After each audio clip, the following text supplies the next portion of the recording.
Hello.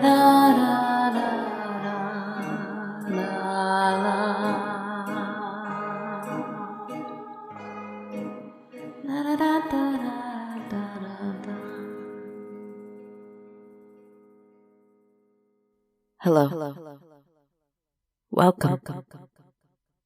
No, you stay there. I'll come to you this time. Just stay put. It seems like so long since I last saw you here, but it probably wasn't very long at all, really. It just seemed like it. Ages, it seemed, as I wandered throughout this place, trying to understand it a bit better. But I think I need you in order to do that. So thank heavens you're back. Stay there. I know your candle is out and you've got no flint, no match, no lighter, no flame, nothing to light it. There was a full moon that brought some chaos with it. Not necessarily bad, not necessarily good, just chaos. It's hard to qualify chaos as anything other than unpredictable, I find. Sometimes chaos brings darkness, confusion, a sort of lost quality to our lives and our time. Walking through a fearsome and ancient place such as this in pure darkness is no easy thing. And it can be unpleasant if we are afraid of the dark. Just wait for me. My non-eyes have adjusted to the dark, at least for now. Sometimes they lose their focus and the shadow overcomes them. But right now I can see very clearly. Why is it that your candle won't light? Why are you having such trouble with it, I wonder? Never mind. I wouldn't worry about it. Just wait. I'm coming to rescue you. There was a voice here with me before you came. Another ghost, another spirit, here with me in the shadows. A spirit with a question I've been dwelling on for some time. What does it feel like to conjure these stories? Stories? What stories? Is that what these are? Oh, that's what I've called them, of course. I'm not entirely sure that's what they are, but it's the best word I have for them. We understand stories. We love stories, even if they don't make sense, even if we don't think they ever actually happen. We love them because, well, why? Because we get a chance to sit close to each other and speak and listen. It's the giving and getting of a gift, the breaking of bread. It's not about the bread. It's about the breaking together. I think that's what we're doing here. But what does it feel like? Let's start right here. Found you. Let me light this candle.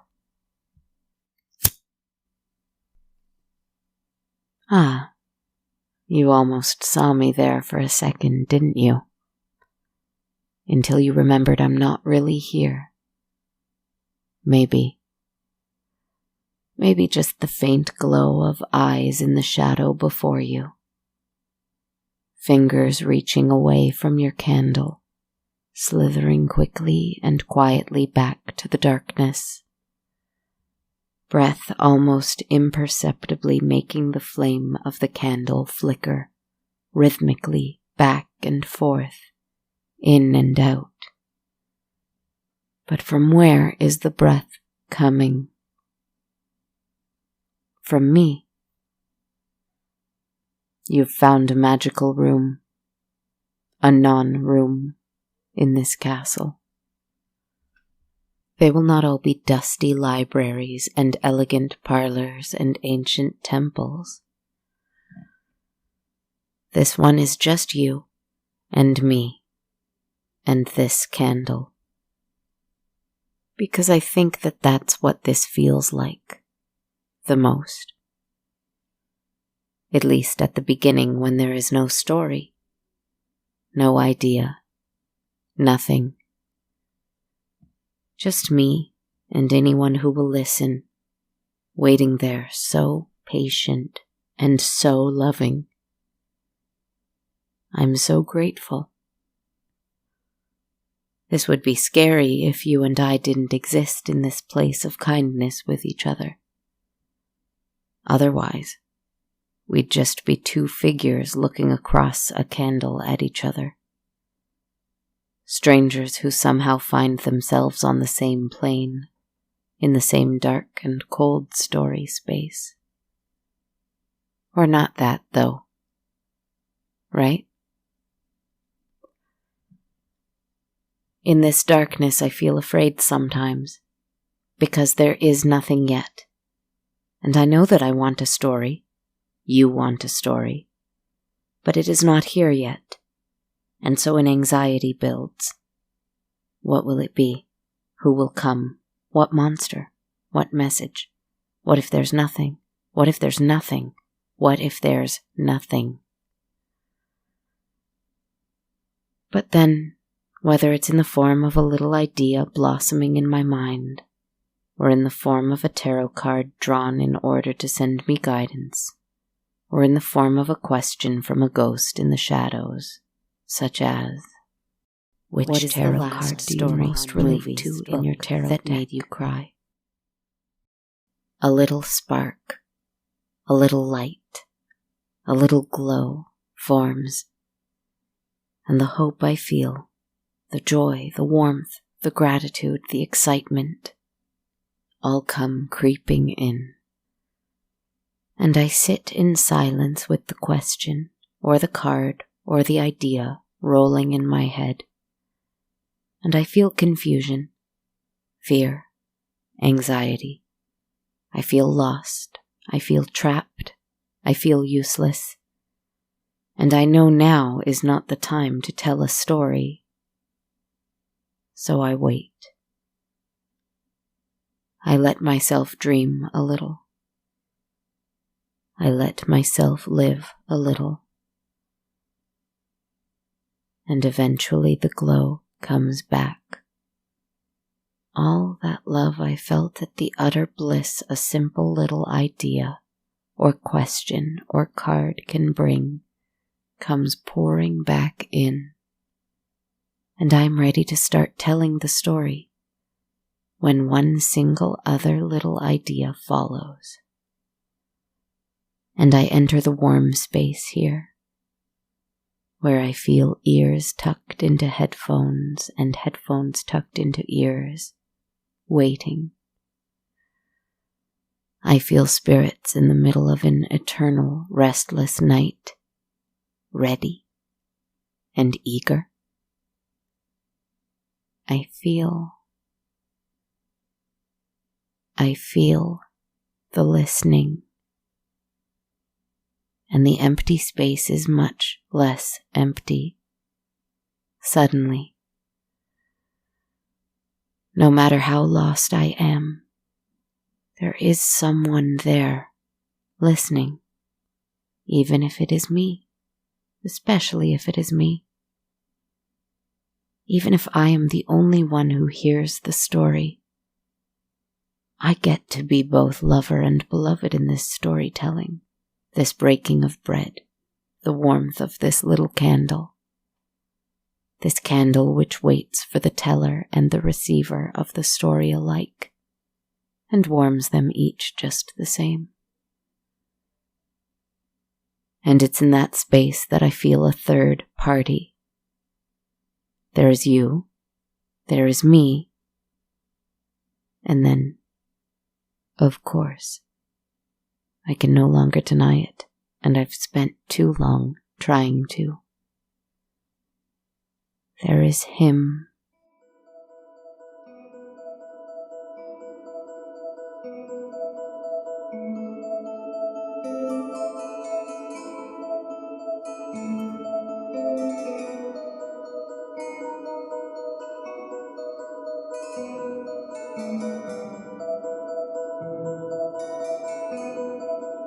can't let him go.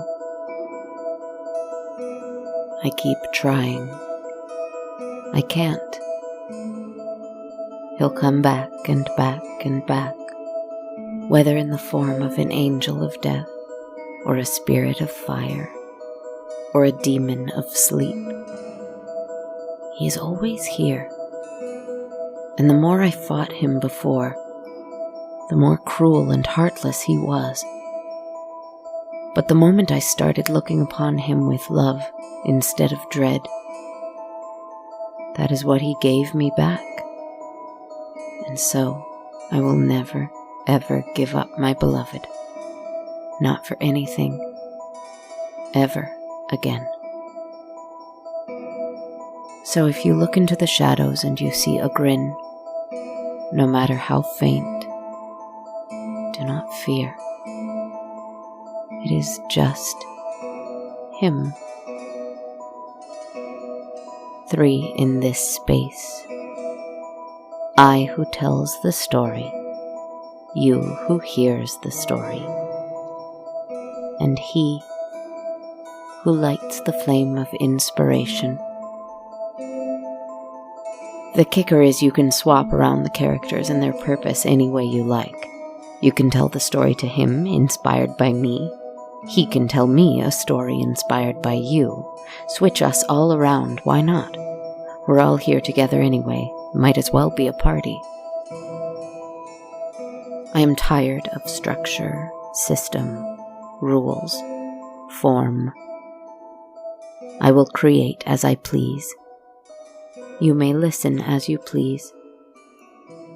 He will always be here anyway.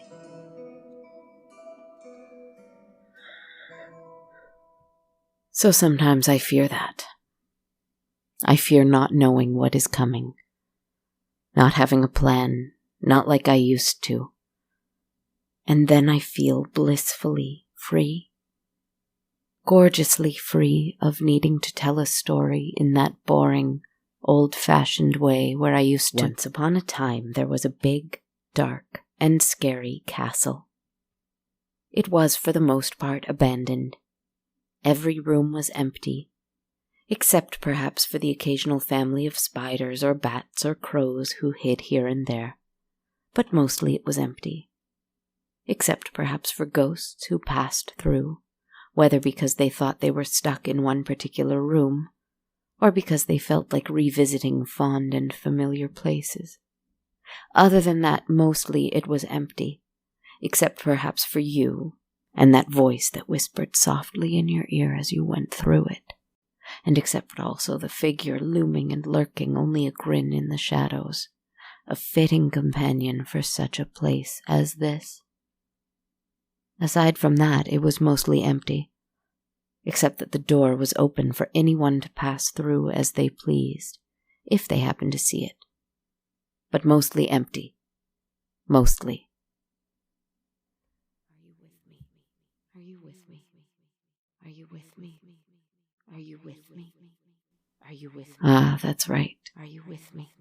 In one of these rooms there is a ghost you know well. Are you with me? Are you with me? Are you with me?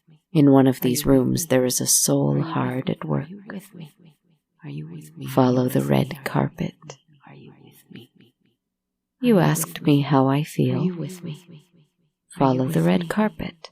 Are you with me? Open this door. Are you with me? Are you with me? There she is. Are you with me? Tired. Are you with me? A little frantic. Are you with me? A little lost. Are you with bags me? Under her eyes, which are wide as they stare at what probably was a screen. But there's no screen here now. She is just a ghost. Her hands are poised, typing, and her lips repeat a phrase over and over and over. She is smiling even as she asks the desperate question, even as her eyes fill with tears. She is searching for something, exploring something. She is scared, she is lost. Sometimes she stops and stares at what should be a screen but is really nothing. holding her head in her hands. Are you with me? Are you still asking the question? Are you with me? Are you with me? Are you with me? Are you with me? What she doesn't see is you. Are you here? Are you with me? Are you with me? She also doesn't see that figure behind her, watching her carefully, smiling softly, clad in black, eyes glowing an icy blue, sometimes a fiery red, sometimes empty and black and invisible in the shadow. But he is there. He watches. He stands tall and straight. His feet hover just half an inch over the floor, and slowly he begins to glide towards the girl, the woman, the writer. He does it so slowly that she doesn't notice, and you almost don't notice until he is right behind her. And he leans over and places his hands on her shoulders, his fingers so long and thin they are like a skeleton's. But they are not a skeleton's, they are a ghost's. And so she does not really feel them. Well, she does. You see her shiver, but that's all. And he leans over so that his phantom lips in that strange smile are right by her ear. And he whispers something so soft, only she can hear it. I am with you. And she gasps a sigh of ecstatic relief and drops her arms down from the phantom keyboard. It never really mattered anyway, and the two of them disappear. Gone are these ghosts, but now you hear something in the other room. Testing for the podcast. Hello. Leave this room and follow the red carpet once more. I'll come to you this time. Follow that voice to another door, a darker door. Hello. Hello. Open it. Welcome. Hello. Welcome. No, you stay there. I'll come to... Again? Hello. Welcome. There she is again. There should be a microphone, a laptop, a phone, but none of these things are here. Hello. Only her. Hello. Hello. Poised in position with these three non-present things. Sitting at an awkward angle. One hand is held up as though she is clutching a phone she is staring at. Welcome. Yet her eyes are also on the microphone and glancing occasionally at a computer screen. Take it again. These things aren't really here, they're tools in another world. But even without tools, I think she'd find a way to come here somehow. She's struggling a little, sometimes stuttering, sometimes impatiently waiting for a sound to pass, a noise in the hall to walk on by, a cat to calm down. Those bags under her eyes are larger, but there is a little flicker in her eyes, a bit of a fire that wasn't there in the writing. The idea that has formed is stronger. The ghost she's conjured is almost so clear that she can see it. In fact, there he is. Whatever he is, crouched beside her, holding her hand with one of his, still long and bony and frightful and so gorgeous in her eyes.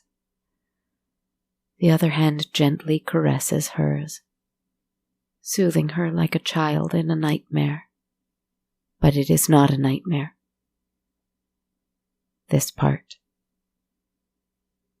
This is a dream. This part. This is where she gets to speak to him. to you, to me. He hums softly to her as she speaks. She knows he is here, palpable as the story she delivers, present as the audience who will be joining her soon enough. This is magic. This is magic. This is magic. They disappear.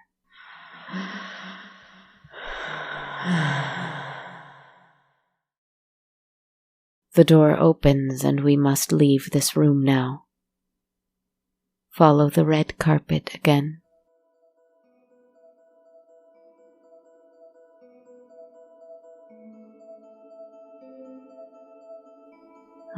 Follow that sound, the music. Follow it too. Open this door now.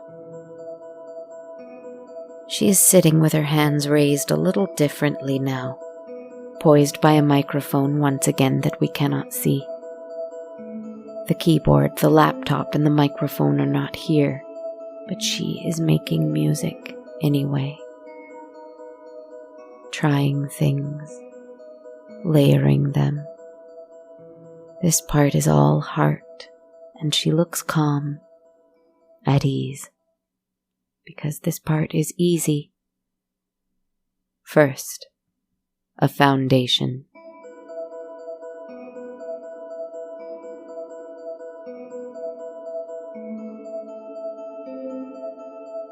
Then, a melody.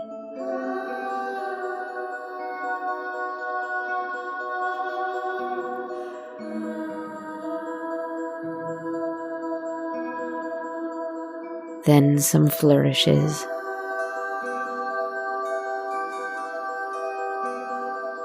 Finishing touches. But where is he? There he is, fading into view. He leans against a wall, holding his heart, if he has one.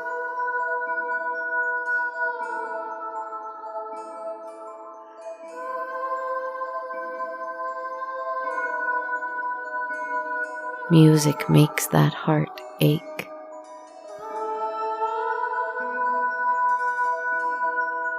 He is weeping. He is now the one who must be comforted.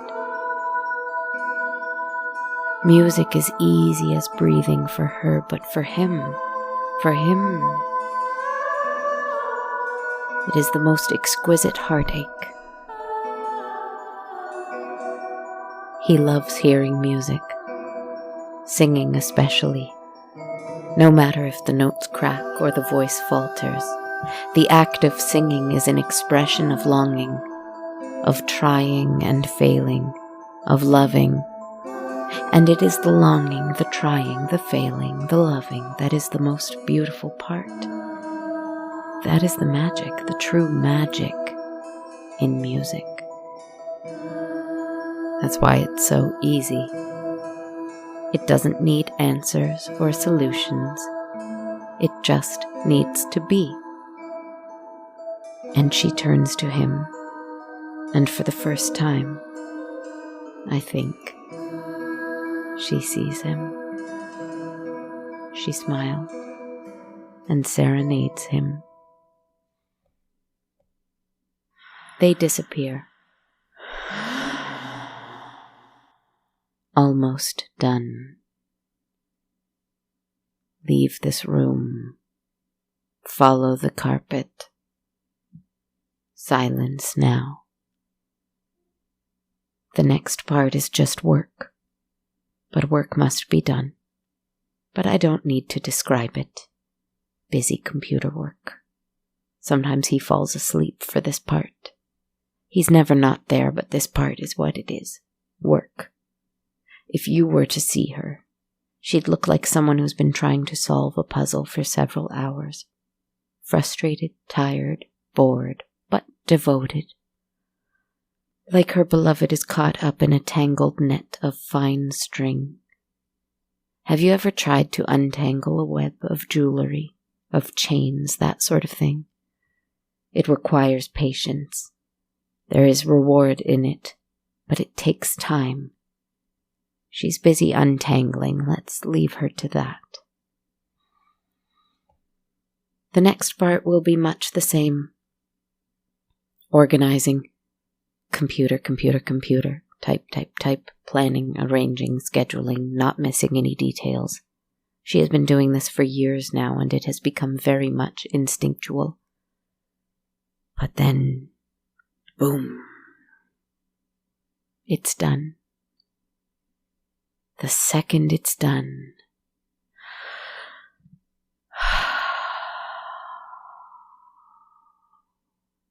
here is a very special room we stand in front of now. The door opens itself for us. This is a precious place. Come in.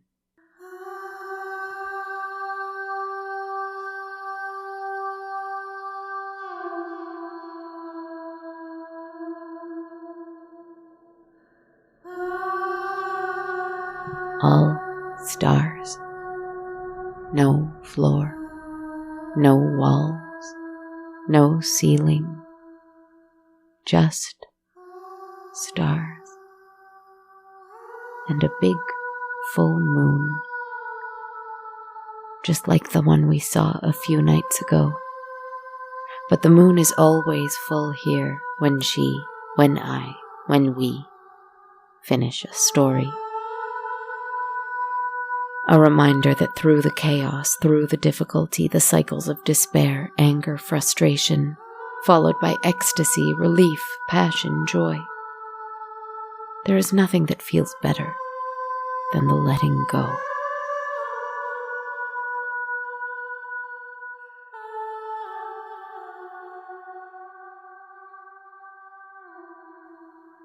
It is here that I float, as though submerged in a warm and easy ocean, as though safe in the womb, as though free of the act of creation and of being created. And for all our courtship, it turns out that I am now one with that powerful spirit who lovingly haunted me every step of the way. I always was. But now, I am free enough to bask in that. Maybe only for an hour, maybe a few minutes, maybe several hours. Maybe I'll remain in this state for days, perhaps. Maybe there will come a time when I will forget this union. But for now, I get to revel in it and, like we should during a full moon, let everything else go. And that is when I sleep the best sleep of the week. That is why I do this after all, so that we can let go and rest. That's what it feels like, making these stories. I hope that answers your question, gentle spirit. In short, it feels good. Now, if you like, let go and rest.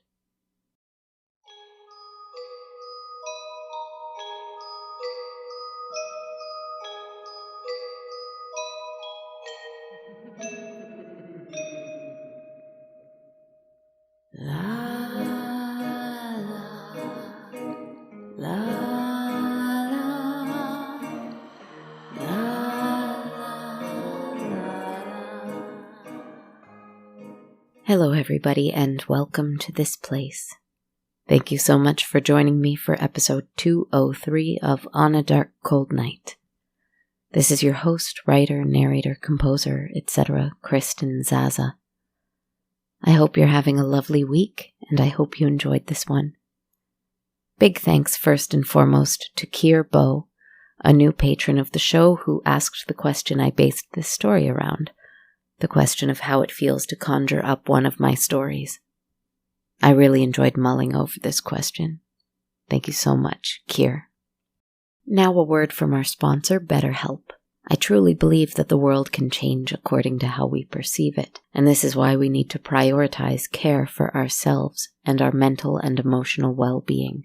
If we have love and care for ourselves, our hearts and our minds, even in all their little tricks they like to play on us, we can shape how we experience our life. Finding things that ignite your joy and passion and excitement in your day-to-day is so important. And BetterHelp online therapy may also help you along in this journey. Because, as I said last week too, and it always bears repeating, you're worth loving and caring for. Therapy in any form is a great way to remind yourself of that. And BetterHelp can offer an affordable, flexible, and convenient way to get started. They offer video, phone, and even live chat-only therapy sessions, and can match you with a therapist in under 48 hours. Right now, On a Dark Cold Night listeners get 10% off their first month at betterhelp.com/goodnight. That's betterhelp.com/goodnight. Thank you so much, friends. Sending a big thank you this week to 2 new monthly patrons who joined me on Patreon, Kier Bow and Sarah Thorpe. Thank you so much for your support, my friends. I really appreciate it. Every patron of On a Dark Cold Night gets access to my complete soundtrack for any pledge of $1 US or more, and patrons of $5 or more US get that and a monthly tarot reading video that I upload for every full moon. I posted a new one last week, so you can check that one out, along with previous months, at the $5 level. To learn more, visit patreon.com/darkcoldnight. If you'd prefer to donate one time only and with no perks, you can check out my coffee page at ko-fi.com/darkcoldnight. And as always, we have t-shirts and hoodies for purchase at bonfire.com/on-a-dark-cold-night. And if you want to submit a question for me to explore in this haunted castle, you can submit one about anything you like through Patreon or Ko-fi, as I mentioned just now, or you can of course do so for free and just write me on social media. You can find me on Twitter at A Dark Cold Night, Instagram at Dark Cold Night Podcast, or on my Facebook or YouTube pages just called On a Dark Cold Night. I'm also on TikTok at Kristen Zaza. You can reply to my video question about this or tag me in a video there too. Is that how TikTok works? Is that how one TikToks? Thank you so much for listening. Thank you for giving me this opportunity to do this. Thank you for being with me as I do this. Thank you for being with me. Thank you. And sweet dreams.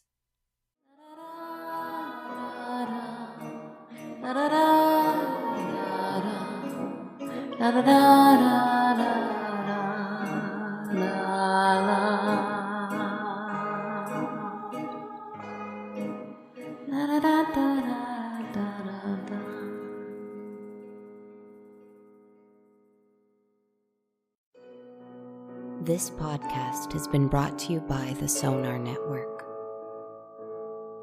Sonar.